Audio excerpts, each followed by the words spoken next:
Olá pessoal, a paz do Senhor, tudo bem? Estamos por aqui, Pastor Gesiel já por aqui. Estou por aqui para a gente fazer uma pequena revisão, tá, para nossa prova. Tá? Você sabe que sábado agora já tem a prova, né? E eu espero que todo mundo já tenha lido a apostila, já tenha se preparado, porque sábado é o grande dia. A gente vai fazer uma prova, vai ser fácil demais.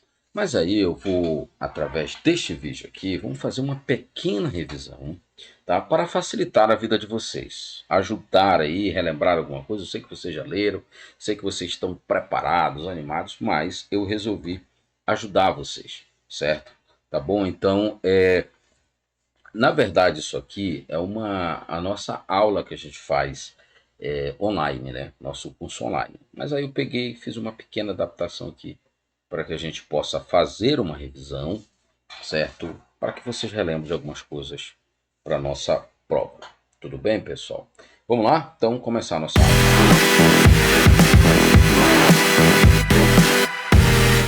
Muito bem, vamos lá agora começar, tá? Gente, bastante atenção agora, tá? Eu coloquei aqui para vocês, como eu disse, é a nossa aula do nosso curso online, né? Então vamos lá. Colocamos aqui, né, curso básico de teologia e primeiro, por que estudar teologia? A gente conversou isso lá, certo? Passei isso para vocês.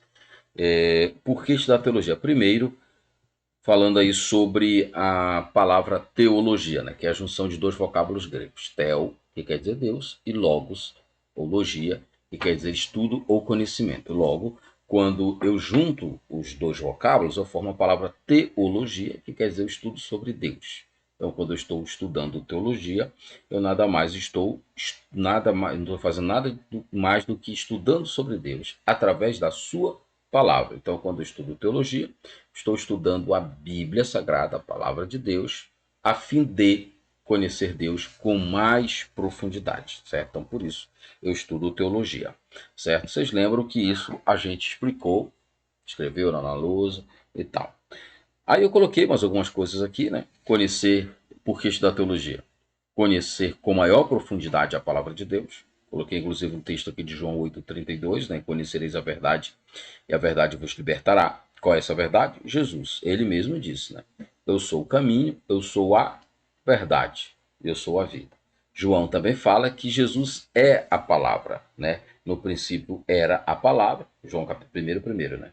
No princípio era a palavra era Deus e a palavra estava com Deus. Então ele está dizendo, é esta palavra, Jesus Cristo, que é a Bíblia Sagrada, toda a Bíblia é baseada nele, é esta palavra que libertará vocês, certo? Então é isso que a teologia estuda. Conhecereis a verdade vos libertará. Também, por que estudar teologia? Porque entender de modo sistemático a palavra de Deus. O que é modo sistemático? É um sistema que é montado de subdivisões da Bíblia, certo? A gente faz de uma forma organizada, divide os temas, os títulos, os assuntos, para que tenha um aprendizado mais facilitado. É exatamente isso que a teologia faz, certo? Ela sistematiza, é o que nós chamamos de teologia sistemática, uma expressão muito usada, muito conhecida, né? Então a gente usa isso, teologia sistemática. É um sistema que a gente monta, divide todos os assuntos, organiza, faz divisões, subdivisões, a fim de que haja um melhor aprendizado da palavra de Deus. Terceiro, para estar apto para fazer a defesa da sua fé, da sua crença, né? E através da teologia a gente aprende como defender nossa fé. Em que eu creio? Por que eu creio? Né? Então, a quarta situação é por causa das heresias. Né? O que é heresia? É um assunto, nós ainda vamos estudar isso no decorrer do curso. A heresia nada mais é do que a deturpação, ou seja, a, a como é que eu posso dizer? Essa deturpação da verdade, ou seja, heresia é um falso ensino. É eu pegar um ensino bíblico e transformá-lo em outra coisa. Né? Pegar um ensino bíblico, uma verdade bíblica e misturar com algumas mentiras, né? Para confundir a mente das pessoas. Resumindo, heresia é um falso ensino, certo? Então, quando eu aprendo a palavra de Deus, eu estou me defendendo, aprendendo a me defender e a me afastar da heresia, certo? Então vamos começar. Vamos começar aqui a nossa aula, né? Siga aí as instruções. Isso aqui, como eu disse, é a nossa aula, o curso básico online, né? Então, eu estou fazendo um improviso aqui. Observe que até o meu estúdio hoje está improvisado. Estou aqui na minha cozinha. Isso é de fundo ali um pedaço da minha sala. Porque, por causa do horário, eu não tive como ir para o estúdio gravar, tá? Então, eu estou fazendo aqui em casa mesmo, tá? Então, hoje é tudo improvisado, mas tudo por um bom motivo. Vamos lá? Primeiro, desligue sua câmera, tá? Para você poder focar somente na aula. Segundo, pegue seu caderno, sua caneta, aquele caderninho mesmo lá da aula. Faça algumas anotações. De repente você esqueceu de alguma coisa. Então, agora você pode anotar. Terceiro, desligue seu celular, tá? Desliga a internet aí, fica só nesse vídeo. Quarto, mantenha atenção total, foco total a este ensino. Vamos lá? Vamos começar? Primeiro, introdução bíblica. Vamos falar da matéria aí que nós estamos estudando. Primeiro, a gente vai falar sobre os 3 tipos de linguagem da Bíblia. Vocês lembram dessas linguagens? Que eu falei que a Bíblia tem 3 tipos principais de linguagem. A primeira delas, linguagem factual. Segunda, linguagem alegórica. E terceiro, nós temos a linguagem tipológica. Vocês lembram dessas 3 linguagens? E eu expliquei cada uma para vocês. Eu falei lá, nós tratamos lá, que a primeira linguagem é factual, que é aquela linguagem clara, né? Não precisa de explicação. Eu até citei como exemplo lá, Jesus voltará. Você leu lá na Bíblia, Jesus vai voltar. Então é uma linguagem clara, não precisa de explicação.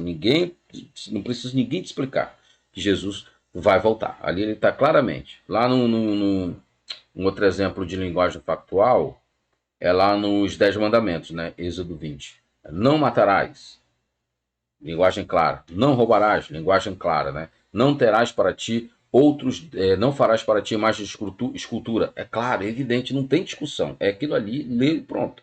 Então é uma que nós chamamos de linguagem factual. É aquela linguagem clara que você leu, entendeu. Você não precisa de explicação. A segunda linguagem é a linguagem alegórica. Nós também falamos sobre ela, né? Que é aquela linguagem que aí você já precisa de um aprofundamento maior, de um estudo maior para entender essa linguagem. É aquela linguagem que Jesus usou muito, né? Através das parábolas. A linguagem alegórica, ela usa muito aí a questão da, das ilustrações, né, dos comparativos. Então, essa linguagem Jesus usou muito nas parábolas, né? Jesus falava, olha, o reino de céu é semelhante a... Aí ele contava uma história do cotidiano, ou seja, do dia a dia deles ali, um costume local, coisas que aconteciam no dia a dia deles. Jesus contava uma história usando aquilo que eles conheciam, exatamente para que eles pudessem entender a mensagem que Jesus queria passar para eles. Essa é a linguagem alegórica. Como eu disse, você precisa ter um certo conhecimento, né?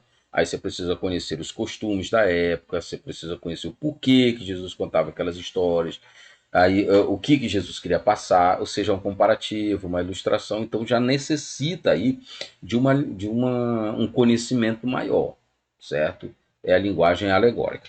A terceira linguagem é a linguagem tipológica, que é aquela linguagem que usa os tipos do Antigo Testamento. O que é isso? Nós também tratamos. Eu cheguei até a falar que a gente não ia detalhar muito essa linguagem tipológica, porque é algo muito profundo, né? Tanto que no curso médico tem uma matéria só de tipologia bíblica. E o que é tipologia?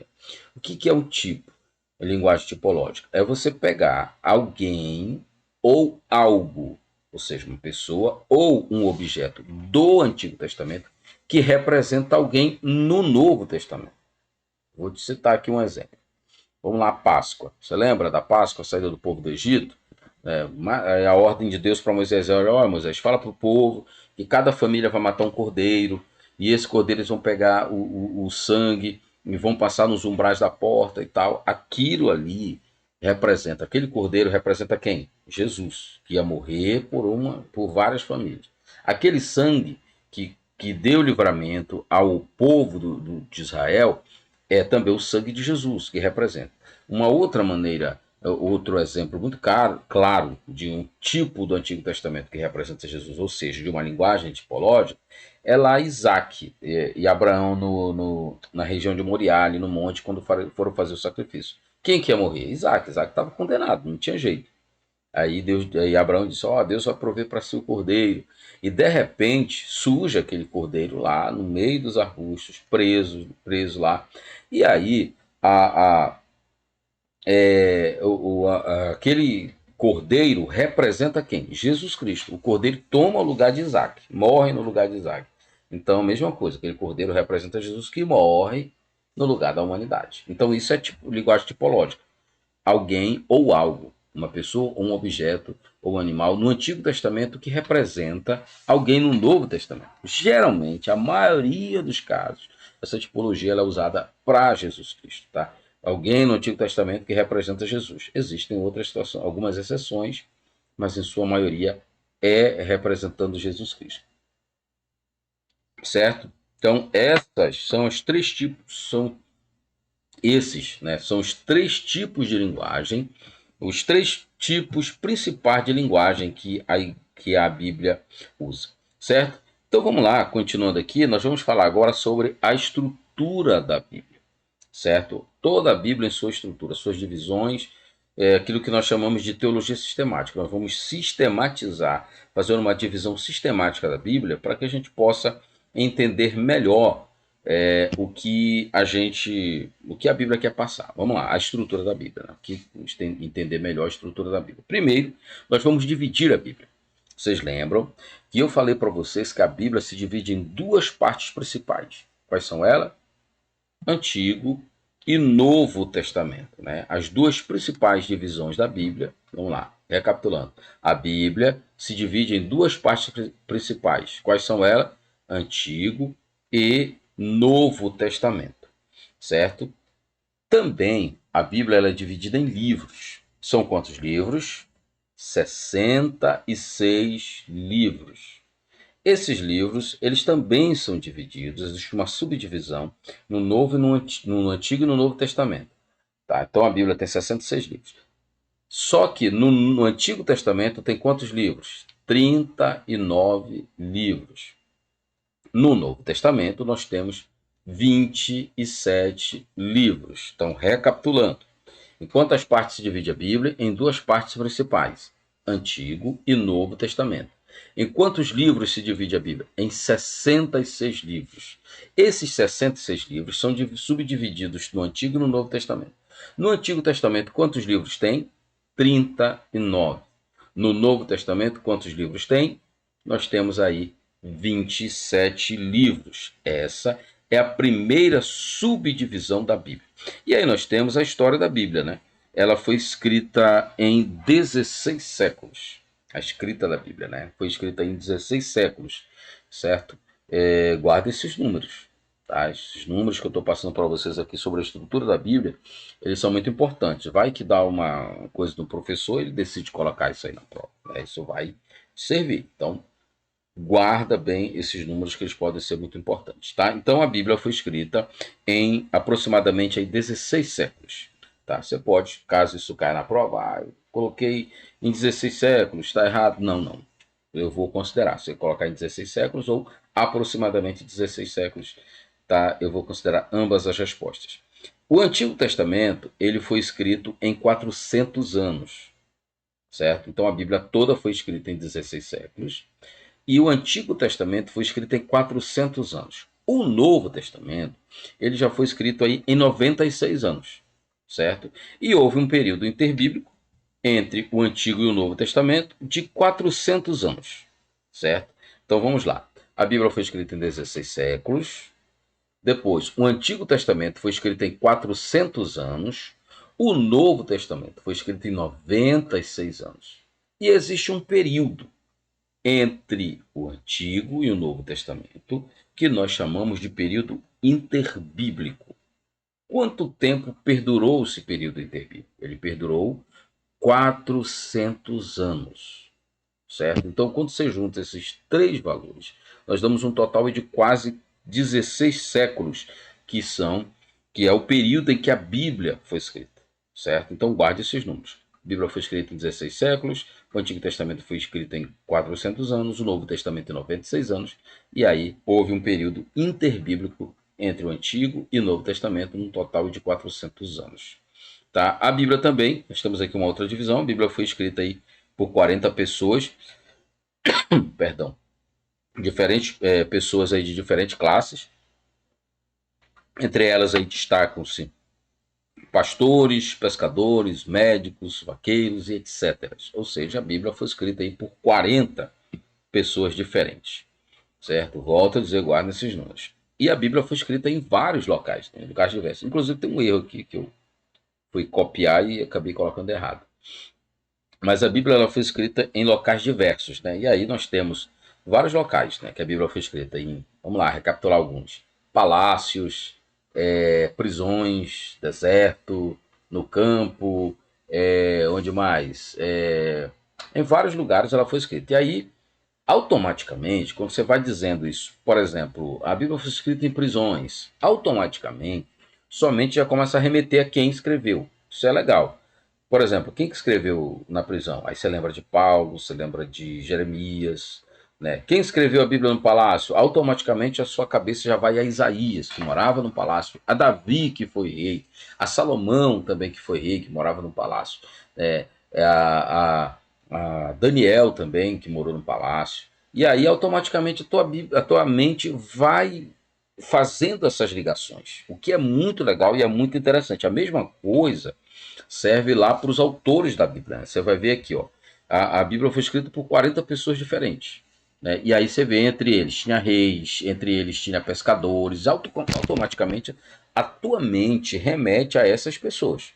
Né? A rei, quem era rei? Davi. Quem era pescador? Pedro. João era pescador. Então, sucessivamente, automaticamente, isso é muito legal, porque é o teu cérebro trabalhando, facilitando o teu aprendizado, certo? Isso é muito bom, tá? Então, voltando aí, a Bíblia foi escrita por 40 pessoas diferentes, de várias profissões diferentes. Da mesma forma, ela foi escrita em locais diferentes, nos mais diversos. Tudo isso para a gente entender que a Bíblia ela alcança todas as classes, todas as pessoas, usa a linguagem acessível a todos os grupos de pessoas existentes no mundo, certo? Então nós dividimos a Bíblia aí em duas partes principais, que são Antigo e Novo Testamento. Nós dividimos a Bíblia também em livros, que são 66, e agora nós vamos fazer uma subdivisão da Bíblia, ou seja, nós vamos passar aí a dividir a Bíblia dentro dos testamentos. Primeiro, nós vamos dividir o Antigo Testamento, certo? O Antigo Testamento tem alguns subgrupos que nós colocamos aqui para que você possa entender. O primeiro subgrupo do Antigo Testamento é o grupo do Pentateuco. Eu coloquei aqui do lado 5 livros, certo? Quais são eles? São os 5 primeiros livros da Bíblia. E eu coloquei aqui o número de livros, que são 5, e coloquei também o nome de cada livro. Quais são eles? Os 5 primeiros da Bíblia que formam o Pentateuco: Gênesis, Êxodo, Levítico, Números e Deuteronômio. São os 5 primeiros livros da Bíblia. Esses livros eles retratam a criação de todas as coisas e a instituição da nação israelita. Então, tudo que você precisa saber sobre criação, isso aqui é interessante você aprender, onde você estuda cada coisa, certo? É o que nós chamamos de teologia sistemática, uma organização do ensino bíblico. Então aqui, se você quer saber sobre criação de todas as coisas, do mundo, de tudo que existe, e quiser saber também sobre a história e a criação, a história não, sobre a criação, a instituição da nação de Israel, então você vai ler os 5 primeiros livros da Bíblia, que é Gênesis, Êxodo, Levítico e Deuteronômio.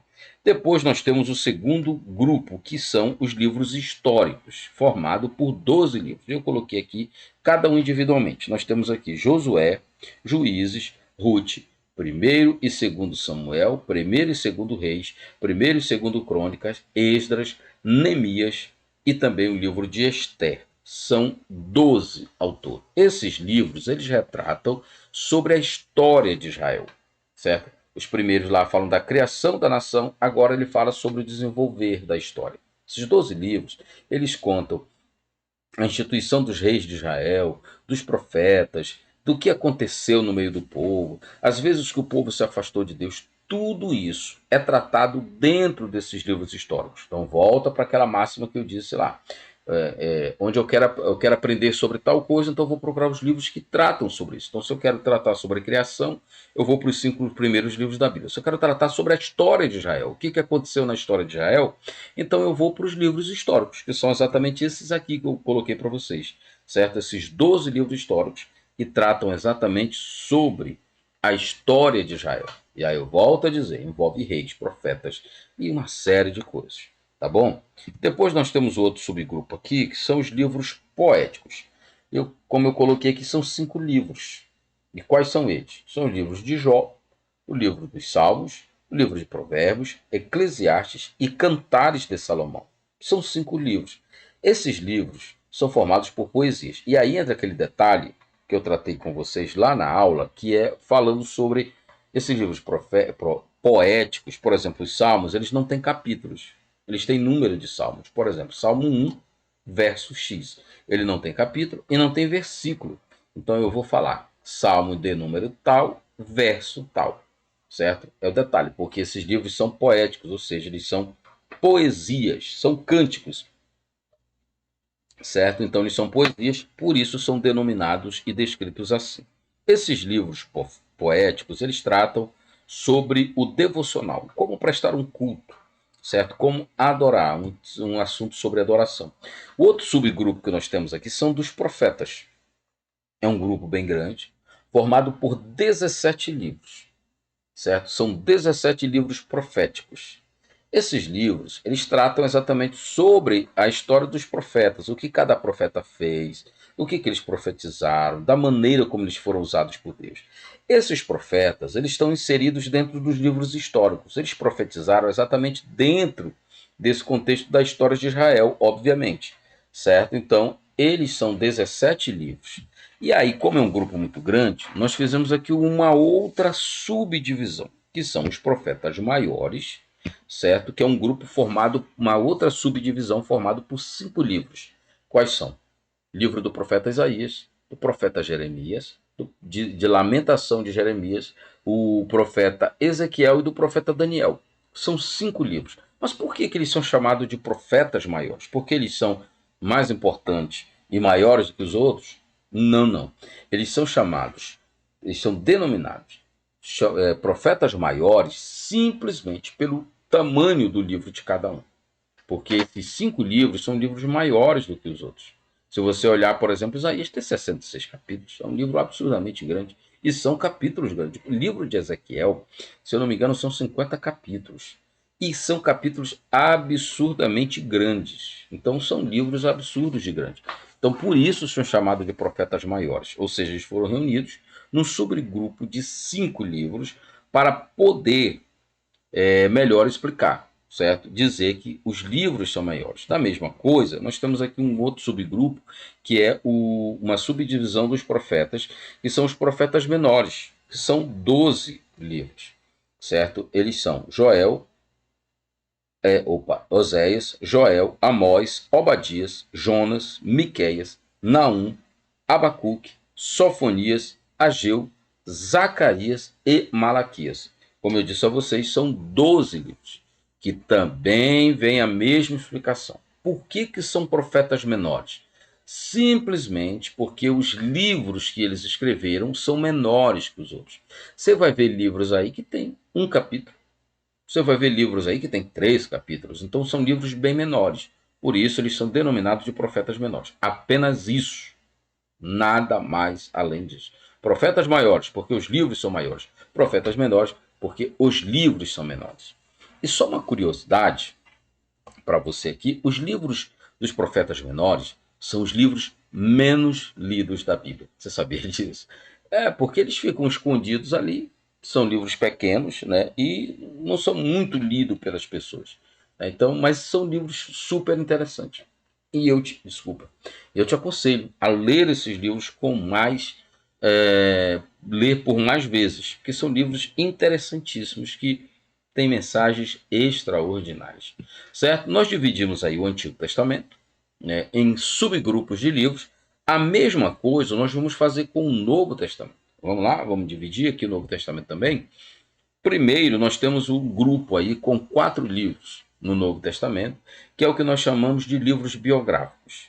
Ele é formado por 4 livros, são eles: Mateus, Marcos, Lucas e João, que é o que nós chamamos também de evangelhos. Evangelho segundo escreveu São Mateus, Evangelho segundo escreveu São Marcos, Evangelho segundo escreveu São Lucas e Evangelho segundo escreveu São João. São os 4 livros biográficos. Por que são denominados biográficos? Porque eles tratam sobre a vida de Jesus, do seu nascimento, da sua infância, do desenvolver do seu ministério, da sua morte, da sua ressurreição e da sua ascensão ao céu. Então volta àquela lógica lá do início. Se eu quero saber sobre Jesus, sobre o ministério de Jesus, onde é que eu vou ler? Eu vou ler lá nos evangelhos, nos livros biográficos, nos 4 primeiros livros do Novo Testamento, que eles tratam exatamente sobre o ministério de Jesus. Então você observou que cada grupo ele trata de uma coisa específica. Tudo isso foi feito de maneira sistemática, de maneira proposital, porque aí facilita seu estudo, facilita o seu entendimento. Então eu quero estudar sobre as poesias do Antigo Testamento, eu vou lá nos livros poéticos. Quero tratar sobre o devocional, vou lá nos livros poéticos. Quero saber a história de Israel, eu vou lá nos livros históricos. Eu quero saber sobre como cada profeta foi usado, eu vou lá nos livros proféticos. Quero saber sobre o ministério de Jesus, vou lá nos livros biográficos. Quero saber sobre a história da igreja, a igreja primitiva, como tudo começou, então eu vou no livro histórico do Novo Testamento, que é apenas um, que é o livro dos Atos dos Apóstolos. O nome Atos dos Apóstolos é exatamente por causa disso, porque ele fala da ação, da atitude, do movimentar, dos trabalhos desenvolvidos pelos apóstolos na igreja primitiva. E o que é a igreja primitiva? É exatamente essa igreja que começa no livro dos Atos dos Apóstolos. Quando essa igreja começa a se expandir, começa a sair, aí tem envio de missionários, tem o batismo com o Espírito Santo, tem a conversão de várias pessoas, as pregações eloquentes, tudo isso acontece ali, no livro dos Atos dos Apóstolos, que é o livro que conta a história do início da igreja. Por isso, ele é chamado de livro histórico. Então, eu quero saber como a igreja começou, eu vou lá no livro histórico do Novo Testamento, que é o livro de Atos dos Apóstolos. Nós temos aqui um outro subgrupo, que são as epístolas. O que são epístolas? Nós tratamos isso lá. São cartas que eram enviadas, cartas doutrinárias, ou seja, doutrina, ensino, que era enviado para igrejas, para que os irmãos pudessem ser orientados sobre o que podia ou não fazer, o que era pecado, o que não era. É um grupo formado por 21 livros, ou seja, são 21 cartas doutrinárias. Este grupo começa em Romanos e vai até Judas, ou seja, o penúltimo livro da Bíblia. Então é um grupo bastante grande, formado por 21 livros. Para que nós pudéssemos entender melhor as cartas doutrinárias, ou seja, as epístolas, nós fizemos uma outra subdivisão. Nós fizemos aqui a carta, as epístolas que nós chamamos de epístolas paulinas. Você observa que eu coloquei aqui epístolas paulinas, que são 13. O que são epístolas paulinas? São epístolas, ou seja, são cartas que foram escritas por Paulo, pelo apóstolo Paulo. Por isso, epístolas paulinas, porque foram escritas por Paulo. Paulo foi o homem que mais escreveu livros no Novo Testamento. Ele escreveu 13 epístolas, certo? 13 epístolas, 13 cartas foram escritas por Paulo, certo? E aí nós podemos ver quais são: Romanos, 1º e 2º a Coríntios, Gálatas, Efésios, Filipenses, Colossenses, 1ª e 2ª a Tessalonicenses, 1ª e 2ª a Timóteo, Tito e Filemão. Essas epístolas, elas foram escritas por Paulo. E aqui dentro tem mais uma outra subdivisão que eu não coloquei aqui, mas eu vou dar esse bônus, que é que dentro das cartas paulinas, nós vamos ver que Paulo tem as cartas às igrejas, que são as cartas que foram escritas para determinadas igrejas, né? Que vão aí de Romanos até Tessalonicenses. Foram escritos para igrejas, né? Igrejas que estavam em determinadas cidades. Depois nós temos aí também, dentro das cartas paulinas, as cartas pastorais, que são as cartas que Paulo, obviamente, escreveu para pastores, que são elas, 1ª e 2ª a Timóteo e a carta a Tito. São 3 cartas pastorais. Tanto Timóteo como Tito eram pastores, e Paulo escreve essas cartas a esses pastores, orientando como eram 2 pastores jovens e eles precisavam de orientação como administrar a igreja. E Paulo escreve essas 2 cartas para auxiliar esses pastores jovens. E o terceiro grupo é a carta particular de Paulo, que é a carta, ou seja, a epístola a Filemão, que Paulo escreve de uma maneira particular ao amigo dele, Filemão. Então, tudo isso dentro das cartas paulinas. Depois nós temos, das cartas paulinas, nós temos a carta aos Hebreus, que é um outro grupo. A carta aos Hebreus, obviamente, um único livro, é uma incógnita, ou seja, é um mistério, né? Porque ninguém sabe quem escreveu a carta aos Hebreus. Até hoje, ninguém descobriu quem escreveu essa carta. A única coisa que se sabe é que é uma carta extraordinária. Se você ainda não leu, eu te aconselho a ler. Certo? A carta aos Hebreus. É uma carta que tem como tema o melhor sacrifício, o verdadeiro sacrifício. Porque ela trata para os irmãos judeus que aceitaram a Jesus, mas continuavam acreditando que aqueles rituais lá do Antigo Testamento, o altar, matar um cordeiro, aquilo ali era o que salvava. Então a carta aos Hebreus é escrita a esses irmãos judeus, mostrando a eles que o verdadeiro sacrifício já foi feito na cruz, através de Jesus Cristo. Que coisa extraordinária. Então eu te aconselho a ler essa carta aos Hebreus, certo? Então tá aí, carta aos Hebreus. Depois nós temos as cartas que nós chamamos de epístolas gerais ou cartas universais, que são as cartas que não foram escritas para igrejas específicas, elas foram escritas para as igrejas em geral. São elas Tiago, 1ª e 2ª de Pedro, 1ª, 2ª e 3ª de João e também a carta de Judas. Essas cartas foram escritas para a igreja em geral, né? Não foram para uma igreja específica, né? Então, por isso, elas são classificadas como cartas ou epístolas gerais. Nós temos também o último grupo aí, que é o único livro profético do Novo Testamento. Você vê que lá no Antigo Testamento nós tínhamos 17 livros proféticos. No Novo Testamento nós temos apenas um, que é o livro de Apocalipse. O livro de Apocalipse, que é a consumação de todas as coisas. As profecias se cumprem no Apocalipse. Por isso, ele é chamado de livro profético, que é o único livro profético do Novo Testamento. Nós dividimos a Bíblia aí em 2 partes, que é Antigo e Novo Testamento. Dividimos em 66 livros. Dividimos esses 66 livros em 2 partes, Antigo e Novo Testamento. O Antigo com 39 livros, o Novo com 27. Dividimos também, subdividimos cada testamento com livros em subgrupos. E agora nós vamos dividir a Bíblia em capítulos, certo? Vamos lá. No Antigo Testamento, a Bíblia tem 929 capítulos. No Novo Testamento, a Bíblia tem 260 capítulos. Dá um total, na Bíblia toda, de 1.189 capítulos. Recapitulando, guarde esses números, podem ser importantes. Tá? Vamos pegando aí. Então, a Bíblia tem, no Antigo Testamento, 929 capítulos. No Novo Testamento, tem 260 capítulos, o que dá um total na Bíblia toda de 1.189 capítulos. Então, quantos capítulos a Bíblia tem? A Bíblia tem 1.189 capítulos, certo? Então, vamos lá, vamos continuando aqui. Vamos dividir agora a Bíblia em versículos, né? Já dividimos aí em capítulos, agora vamos dividir em versículos. A Bíblia tem no Antigo Testamento 23.124 versículos, só no Antigo Testamento, 23.214 versículos. No Novo Testamento, a Bíblia tem 7.959 versículos, dando um total, na Bíblia toda, de 31.173 versículos.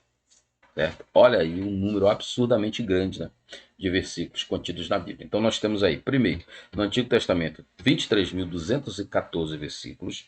No Novo Testamento nós temos 7.959 versículos, o que dá um total aí de 31.173 versículos. Repetindo, a Bíblia tem 31.173 versículos. Vocês lembram também?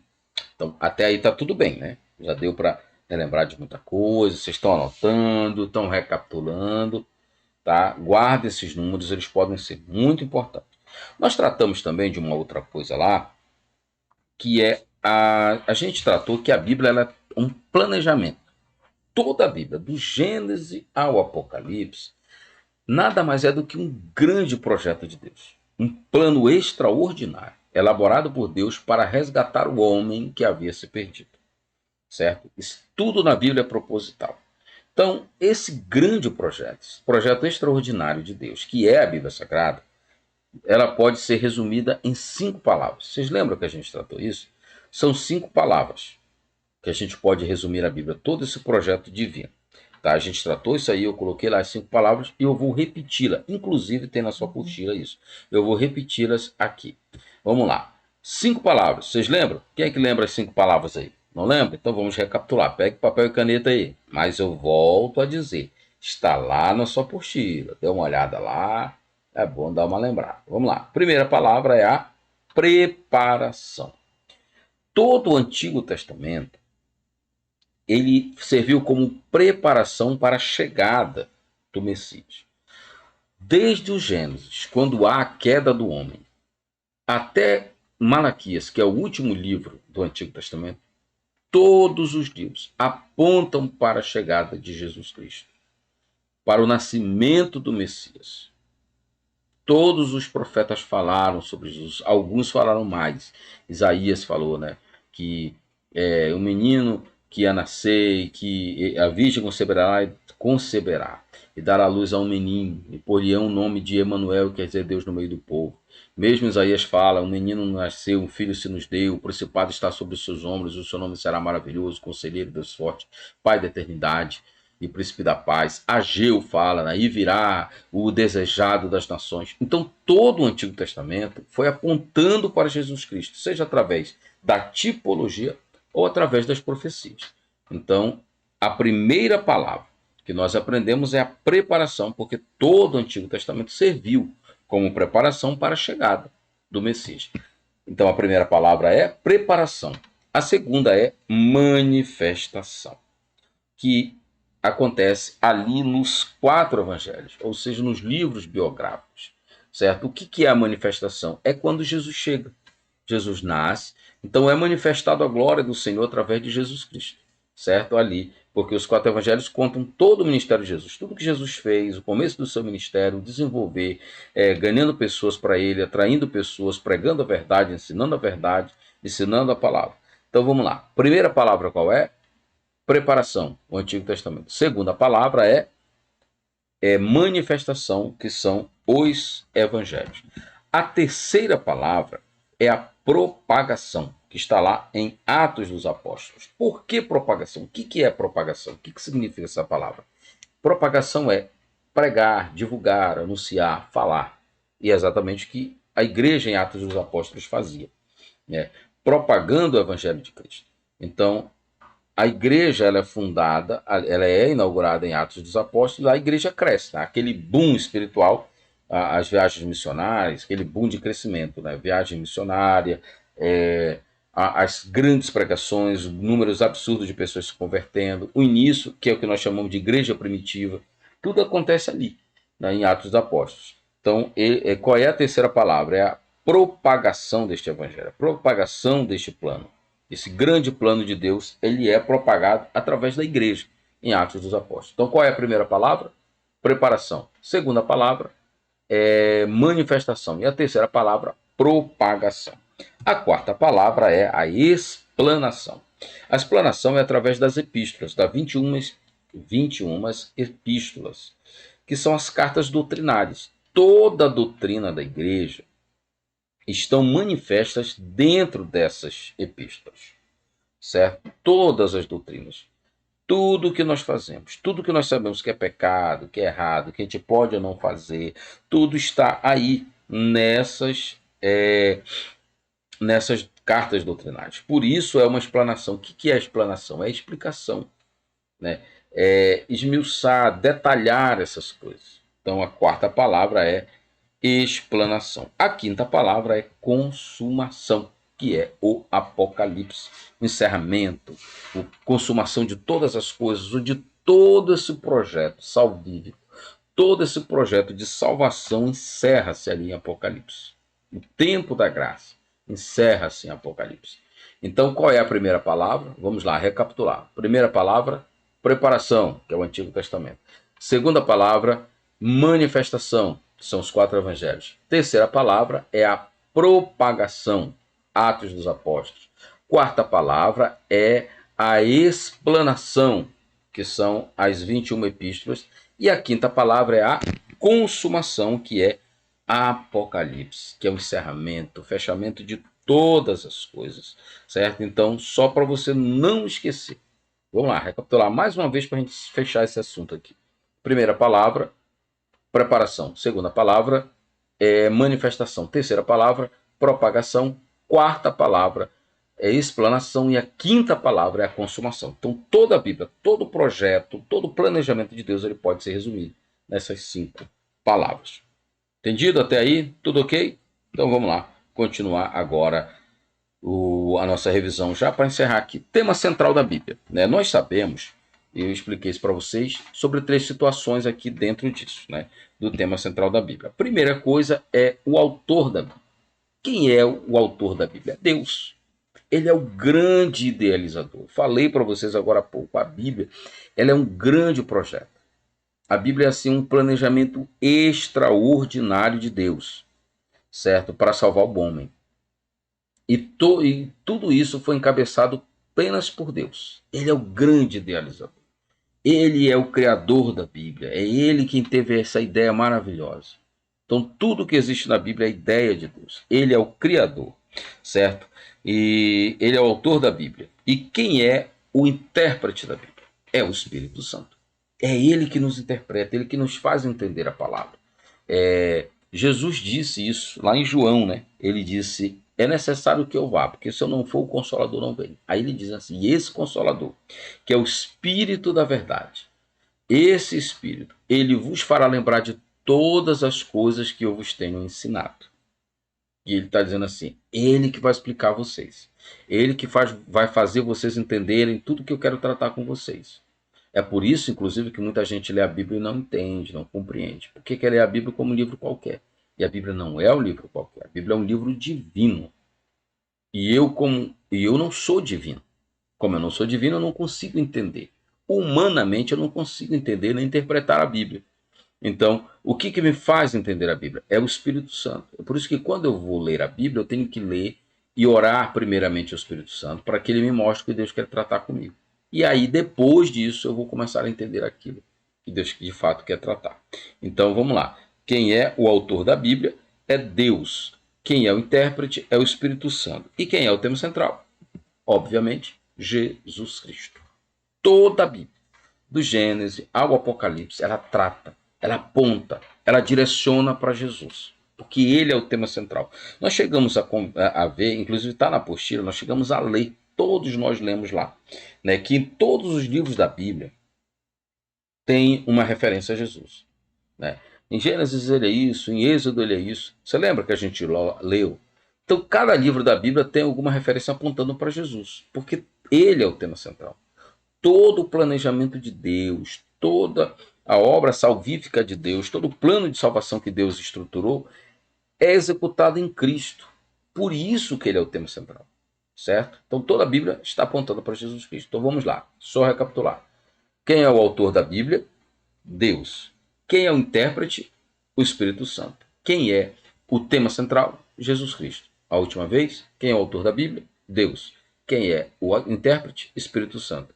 Quem é o tema central? Jesus Cristo. E todos esses 3 personagens que nós classificamos e que nós chamamos biblicamente de Trindade Santa, Pai, Filho e Espírito Santo, nós vamos tratar ainda no nosso curso, cada um com sua matéria específica, a doutrina de Deus e a doutrina, a cristologia e também a doutrina do Espírito Santo. Todas elas são tratadas de maneira bem detalhada no decorrer do nosso curso. Bom, gente, essa foi a nossa revisão. Espero ter ajudado vocês.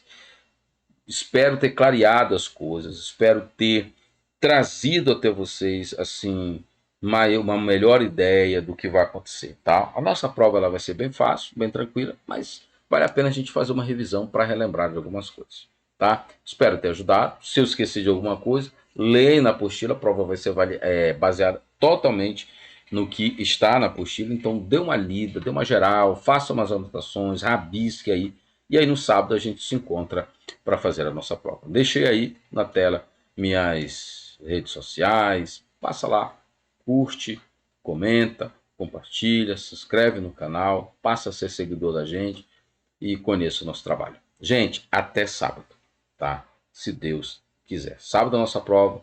Sexta-feira já viajo para ir no sábado cedo, a gente começa e tudo vai dar certo em nome de Jesus. Até lá, se Deus quiser.